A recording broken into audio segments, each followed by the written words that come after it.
Well, hello and welcome. My name is Velma. You can connect with me at velmanolds.com. This is all about your leadership chat. What does that mean? You get to listen in on valuable insights from valuable leaders just like you. I want to encourage you to go ahead and subscribe so that you never miss another episode. And if this is of value to you, please share the nuggets that you're going to take away from all these great leaders. Hey, please give a big welcome to my special guest and your valuable leader, Colleen Smith. Hello, Colleen, and welcome to your leadership chat. Thank you, Velma. I'm so happy to be here. I'm so glad this is finally happening. So, Now, we have tried, just to connect and schedules and everything, but you are a busy woman, man. I am. It is not for the faint of heart, but I love it. I love Oh, all. good. Okay, well, to kick us off, you know the drill, but to kick us off, share a little bit about you and what you do with our listeners. Yeah, so I am Colleen. I live in Baltimore, Maryland. I grew up a Kansas girl and kind of migrated to the East Coast when I was 21 with a suitcase and a plan. Wow. Not really like knowing what was next, thinking that 1 year away from my crazy chaotic life in Kansas would change everything. But I had an encounter with the Lord and I just fell in love with Baltimore and the East Coast and never looked back. And so now I'm living in the middle of one of Baltimore's most dangerous, vulnerable neighborhoods, running a youth program called GEM, which stands for Gospel Education and Mentoring, Right. and really watching kids thrive in a place that is really the rest of the world sees as hopeless. And it's just been such a gift to me. And through that, I've adopted a a little boy who's now a young man. I He was just going to turned say, 18. he's a big guy now. Yeah, he just turned 18 yesterday, and I'm also doing just a lot of speaking and writing and starting Yeah. a 501(c)(3) and kind Okay. of preparing for a new ministry transition, which I'm very excited about. Man, So yeah. all the things. Yeah. I mean, you just like this, hidden secret. You've got so many things that people just are not aware of. And so I'm so thankful that you get to share some of this with us, at least a sneak peek as we, let some folks invite them to eavesdrop in. And so you're not in Kansas anymore. I had to I'm say not that. in Kansas anymore. I just feel like breaking out in song. There's that song, I'm not in Kansas anymore. I don't know. Yeah. But we'll save that for another day. And and then you've got your son 18, no longer a little kid there, but you're doing some courageous stuff in Baltimore. Yeah, I'm Yeah. excited. So It yeah. is. It is, but it's all where I feel like, when I was a little girl, Velma, I dreamed about being a sports writer and starting my own sports magazine. And that's Mhm. it. That's all I wanted to do. There was never another plan. And then every day I'm like, this is the furthest thing from sports writing I could possibly be doing with my life. Right. And honestly, it's a calling. It's not a job. Like I don't wake up every day and like begrudgingly go to a job. I mean, I'm not Right. gonna lie, there are some days where I'm like, oh, I could Yeah. just use a farm in the middle of nowhere, not being in the middle of the city. But Sure. most days I wake up and I'm excited. It's a Yeah. gift. What I'm doing with my life is a gift. Wow. And that I love that you gave that distinction between, a calling, right? It's not a job, it's a calling. And when it's a calling, it becomes that career that you feel very passionate about. And you wake up and it's, there may be things, and there are things. I know for me, there are things that I don't like to do in my calling, but I know I'm in the calling of the career for the season of my life. And there will be little things that you don't like to do. I mean, that's just human nature. You can't always be doing everything in your strength, right? There's things that Yeah. will challenge us to grow. Um, but I'm excited. So let's start this off with that I wrote the book, The Valuable Leader, and it's all about really identifying someone that, or more than one person, but someone that's made this impact in your life that you say, without this person in my life, Colleen would not be the person she is today. And it could be more than one individual, but they've made such an impact. And so I'd love for you to share, who is that person and who's that valuable leader in your life? And why would you say that about them? Oh man, this is hard. Um,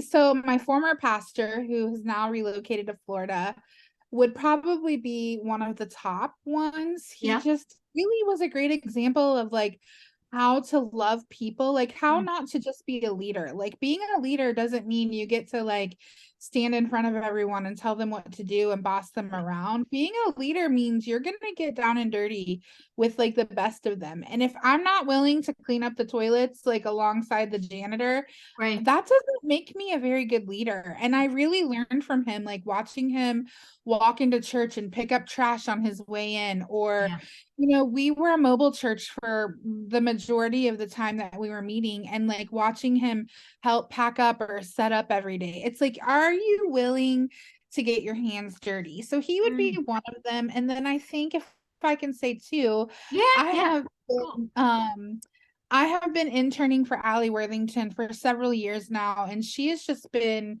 an incredible asset to my life. Like she's really just allowed me to believe my worth as a leader, and Yeah. like really challenged me as a leader, and really asked me some hard questions and challenged me and held me accountable to do some really hard things that Mm-hmm. I feel like have made me grow as a leader. Yeah, yeah. You said two great things there.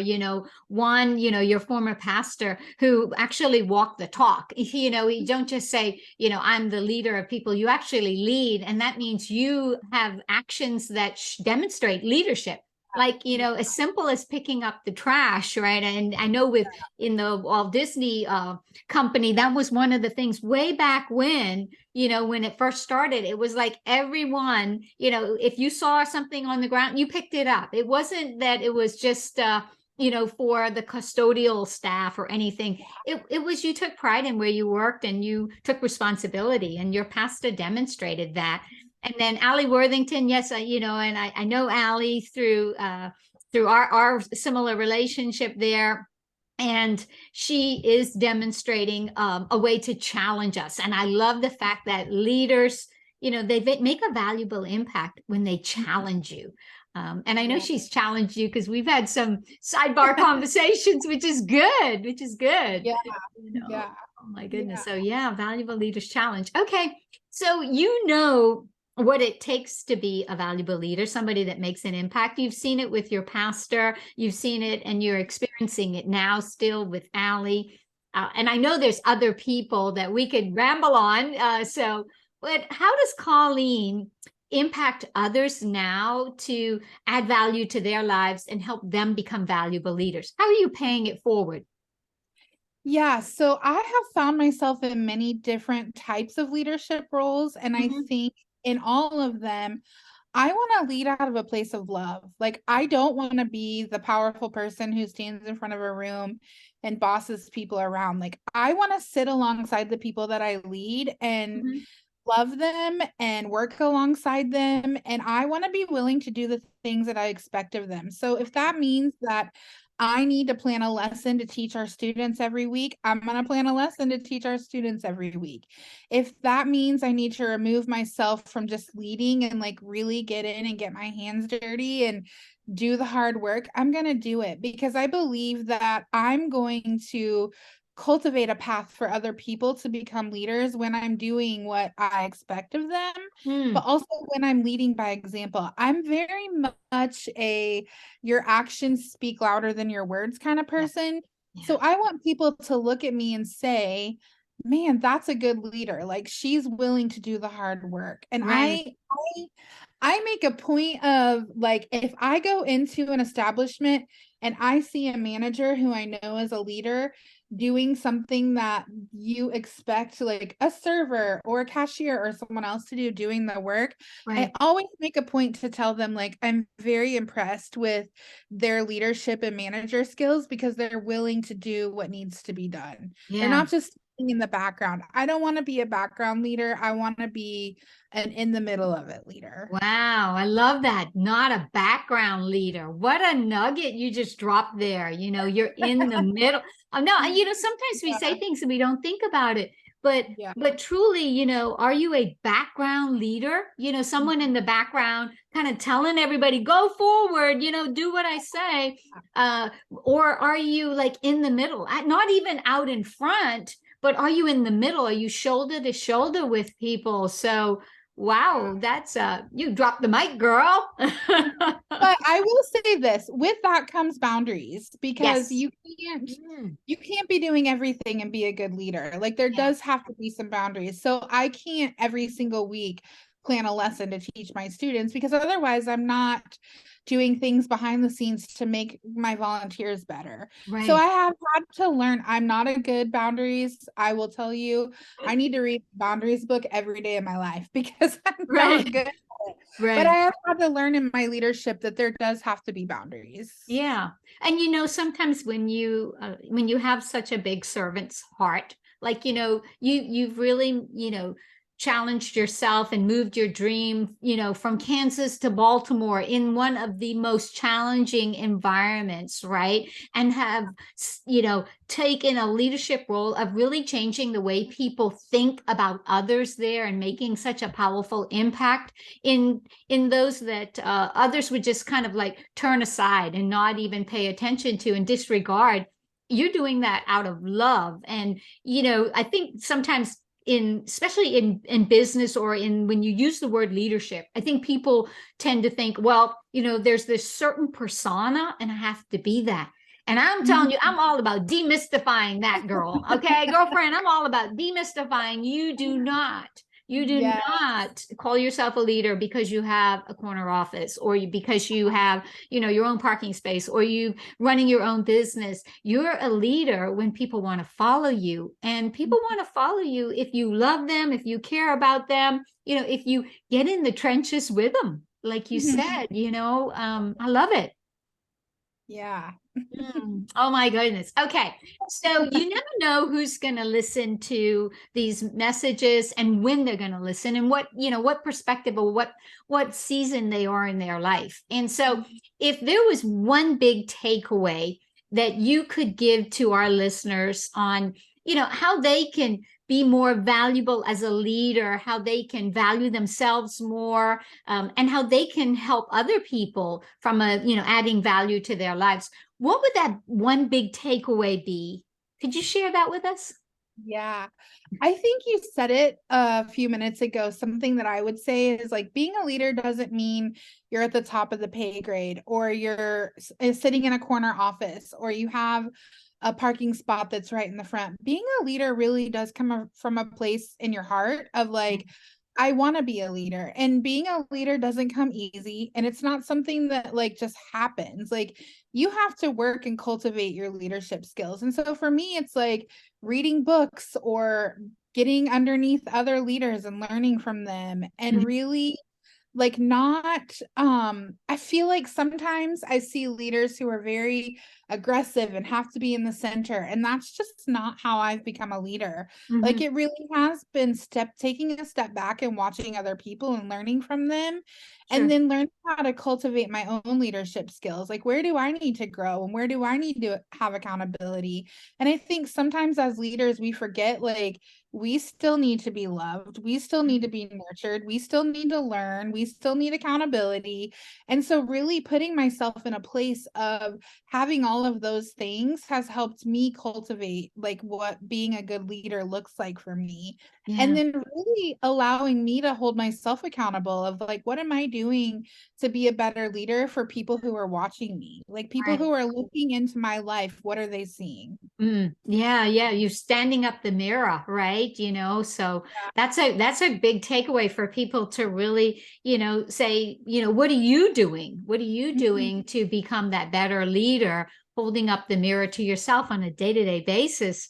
So yeah, it's so true. And you've really shared some really interesting nuggets there, because sometimes when I coach leaders, they feel like, well, it's not me, I have this problem with this other person. And sometimes, stepping back and saying, I have a responsibility, I have ownership in this, I'm the leader. So what could, the only person you can change is you, right? So how do you look at yourself, look in the mirror and say, what could I do differently? How am I getting better? Because I truly believe, like what you were saying, is that when you get better, everything gets better around you. People want to be with you. And so wow, that was awesome. Go ahead. Ultimately, as a leader, you are responsible for everyone. It's like a trickle down effect, right? You're responsible for everyone who's underneath you. So if you're not being a good example and you're not growing and you're not providing opportunities for them to grow, like really at the end of the day, it is your responsibility. Yeah, right. And I always say leadership is an inside job. Yeah, it's an inside job. You start with you, because we really can't give until we first have it, and you have to fill up your cup every day in order to be able to flow it out to others. Wow, you have been so good. Look at you. I mean, cheers to you, man. So okay, I know you have several things in the works, and I know that you coach yourself. You have a group of women. You also, your heart is in it for not-for-profits, and you in the middle of a process yourself. I mean, we could go on and on, but people are going to listen. Women are going to listen to this. Some good men are going to listen to it too. That's what I always say. I always cater to, wanting to help women leaders and a few good men really become better in their own space. But how can listeners follow you, learn more about what you do? Where would be the best way to do that? The best place would be on Instagram, just that Colleen Samantha. And then from there, you'll be able to link to my website that's getting ready to launch. And then through that, you'll just get a glimpse into all the things that are happening, all the ministry things, all the coaching things, all the writing, speaking things, all the things. They're all on Instagram. Instagram. So it's Colleen Samantha. On Instagram, on IG. Okay, we got it. Colleen Samantha on IG. Yeah. And then if you're in doubt, just find me on Instagram and you'll find Colleen, because we're connected. And so that's been awesome. You are just a tremendous blessing. And I can't thank you enough for being willing to share with all the people that are going to listen and add so much value to others. Thank you. Thank you so much. I love loving people. And I feel like if God gave me something to share, I want to share it. So thank you, Velma. Hey, thanks so much for watching another episode of Your Leadership Chat. I hope that you've enjoyed this video. Make sure that you hit the subscribe button here and tap that bell icon so that you never miss another episode. I hope too that you'll give us a thumbs up on the video for a like. And then if you feel led, please share the video with those who need to see it. Thanks so much for watching. We'll see you next time on Your Leadership Chat. Bye for now.